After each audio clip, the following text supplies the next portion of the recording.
7 class अस्सलाम वालेकुम। हम एरोजन पढ़ रहे थे कल। एरोजन में आज हम पढ़ेंगे कि लोकल एरियाज़ में यानी पाकिस्तान में एरोजन यानी तोड़ फोड़ डिस्ट्रक्शन का अमल कहाँ पर होता है। Halogen is a continuous process. Halogen जो है एक मुसलसल अमल है, ठीक है। साल साल से ये प्रोसेस चल रहा है। ये कोई एक दिन का नहीं होता है। ज़मीन पर जो तब्दीली आती है वो कोई एक दिन में नहीं आती, बल्कि ये आहिस्ता आहिस्ता, ठीक है, और मुसलसल अमल के बाद से तब्दीली आती है।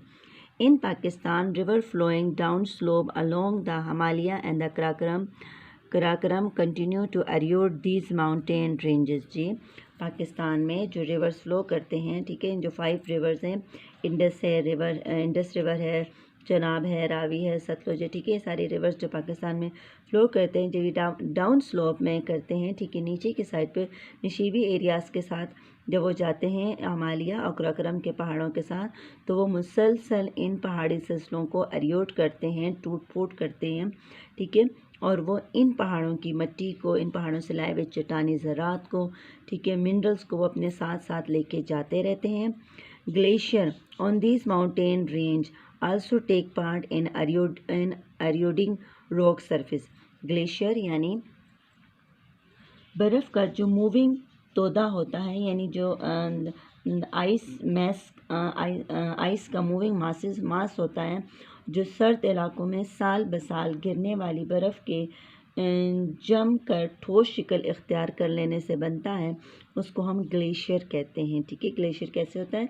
ग्लेशियर क्या करता है? वो ग्रेविटी के ज़ेर असर वो हरकत करता है। हमारे पास ज़मीन में ग्रेविटी है, कशिश शकल है, जिसके ज़रिए से वो मूव करता है। और ग्लेशियर उन मकामात पर बनते हैं जहां बर्फ़ के पिघलने की जो रेशो है उसकी जमा होने की रेशो से कम होती है। क्लियर हो गया?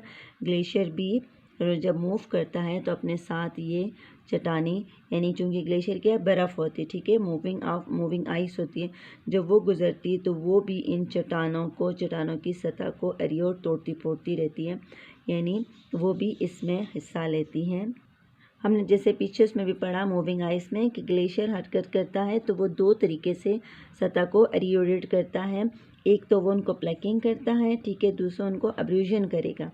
और इस अमल में जो तय नशीन के सख्त चट्टानों के टूटे हुए टुकड़े ग्लेशियर की निचली सतह में जमा हो जाते हैं, उनमें मुंजमद हो जाते हैं, फ्रीज़ हो जाते हैं, तो उससे तय नशीनी चट्टानों को रिगड़ते और घिसकते रहते हैं, क्योंकि बर्फ़ है, बर्फ़ के टुकड़े जो है ना वो सख्त तेज़ धारे के काम करते हैं, तो वो क्या है, जो नीचे जमा हुआ चट्टाने हैं उनको वो रिगड़ेंगे और उनको घिसकाएंगे, जिससे उन चट्टानों की सतह पर कुछ पतली धारियाँ होती हैं और कुछ गहरी धारियों को हम ग्रूव्स कहते हैं। क्लियर हो गया? ठीक है, इस तरह ग्लेशियर भी एरोडेड चट्टानों को एरोड करता रहता है। The Indus River and its tributaries in Pakistan run through the hilly tracts, ठीक है, दरियाए सिंध और इसके जो मावन दरिया है, दरियाए रावी है, दरिया सतलुज है, दरिया चनाब है, दरिया झेलम है, ठीक है, ये दरिया इंडस रिवर के ट्रिब्यूटरीज हैं। वो क्या करते हैं? वो पाकिस्तान के पहाड़ी खित्ते में चलते रहते हैं। They erode rocks and carry debris to plains. वो क्या करते हैं कि चट्टानों को तोड़ फोड़ करते हैं और उन चट्टानी मलबे को अपने साथ ला के मैदानों में छोड़ देते हैं। The Potwar plateau between the Indus and the Jhelum river is constantly affected by halogen, ठीक है। दरिया सतह मुर्तफ़ा जो पोटवार प्लेट्यूज, यानी जो सतह मुर्तफ़ा पोटवार हैं, ठीक है, जो कि दरिया सिंध और दरिया झेलम के दरमियान में है, वो मुसलसल इस कटाव के अमल से मुतासिर होता रहता है। The Thar, Cholistan and Kharan are important desert of Pakistan. Pakistan के जो मशहूर सहरा हैं उसमें सहराए थर है, चोलिस्तान है और खारान के सहरा शामिल हैं। These desert are affected by wind erosion. ये जो सहरा है ये विंड एरोजन यानी हवा के कटाव से बहुत मुतासर होते हैं। आपको पता है हवा, क्योंकि रेगिस्तानी इलाके हैं, रेगिस्तानी इलाकों में ताकतवर हवा ज़रात को उड़ाती है या ज़मीन पर लुढ़का देती है। इस अमल से जब ज़रात को उड़ाने का जो अमल है, इसमें मिट्टी, रेत और कुछ संगरेज़ें यानी रॉक फ्रैगमेंट जो है उसको ये सतह पर लेकर खुली चट्टानों पर गिराते हैं। जब वो रॉक फ्रैगमेंट जब इन चट्टानों पर गिरते हैं तो उससे चट्टानों की सतह में खिसकाई और कटाई हो जाती है। और ये जो ज़रात हैं ये तेज़ आले की तरह, यानी इतने, क्योंकि हवा में ताकत होती है, हवा तेज़ी से इनको लेके आती है, इसलिए ये हवा की उड़ाई हुई रेत और कंकर पत्थरों की सतह को खिसकते हैं, जिससे कुछ सैंड ब्लर्स बनते हैं। और इसके अलावा हवा जो है ना मट्टी की ज़रात को, हवा के ज़रिए मट्टी की ज़रात के ज़मीन से हटने के अमल को डिफ्लेशन भी कहते हैं। रेगिस्तानी हवा इलाकों में हवा क्या करती है कि ये कुछ ब्लो आउट बनाती है, जिन्हें हम सहराई घड़े भी कहते हैं, और ये सहराई मैदानों में बनते हैं क्योंकि हवा वहाँ बहुत तेज़ी से चलती रहती है।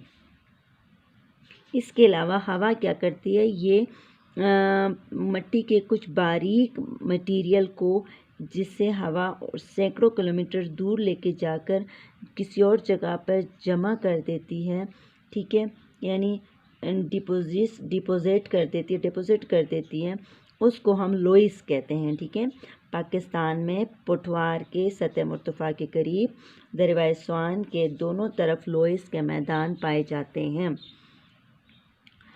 अच्छा, हवा ने सहराई इलाकों में भी ऐसा कर दिया, ठीक है। Are affected by wind erosion with the lead of the formation of many desert feature like the sand dunes, ठीक है। सैंड डन्स के अलावा ये ब्लो आउट भी बनाती हैं, ठीक है। जैसे मैंने आपको कहा कि कुछ रेत के टीलों के अलावा ये कुछ सहराई घड़े भी हवा बना देती है।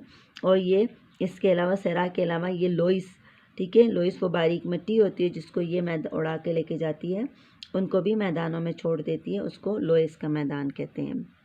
इन Pakistan erosion can also be seen in coastal areas of Sindh and Balochistan. Pakistan के साहिली इलाके, साहिल समंदर के पास जो इलाके जो सिंध और बलूचिस्तान में, वहाँ भी एरोजन अपना काम करती है। The Makran coast is a semi desert coast that is highly affected by erosion through sea waves, ठीक है। जो मकरान का साहिल है, जो कि तकरीबन आधा वो सहराई साहिल समंदर बना होता है, वो बहुत ज़्यादा उस पर असर होता है उन समंदरी वेव्स का, समंदरी लहरों का, जो कि एरोजन की वजह से बनते हैं जी। जो सी वेव्स होती हैं उनकी तवानाई साहिली चट्टानों को तोड़ती रहती हैं, ठीक है। चूने का पत्थर जो है वो और चाक वो समंदर के पानी में कुछ सॉल्व हो जाते हैं, लेकिन जैसे ग्रेनाइट और कुछ और सख्त जो ठोस रॉक्स होते हैं वो चूँकि पानी में सॉल्व नहीं हो सकते, इसलिए क्या होते हैं कि जो सी वेव्स होती है वो उनको बारीक कर देती हैं, और मुसलसल ये वेव्स जब आती रहती हैं उससे टकराती हैं तो इससे वो टूट फूट का शिकार हो जाती हैं। और जब वो ब्रेक डाउन हो जाती हैं तो अर्थ ग्रेविटी की वजह से वो गिर जाती हैं, टूट फूट हो जाती हैं। जी स्टूडेंट, आज हमने एरोजन इन लोकल एरियाज़ पढ़ा। आई होप कि आपको समझ आ गया होगा, ठीक है। आपने क्या करना है, इसमें से कुछ शॉर्ट क्वेश्चन फाइंड आउट करने हैं एज अ होमवर्क के लिए। अल्लाह हाफ़िज़।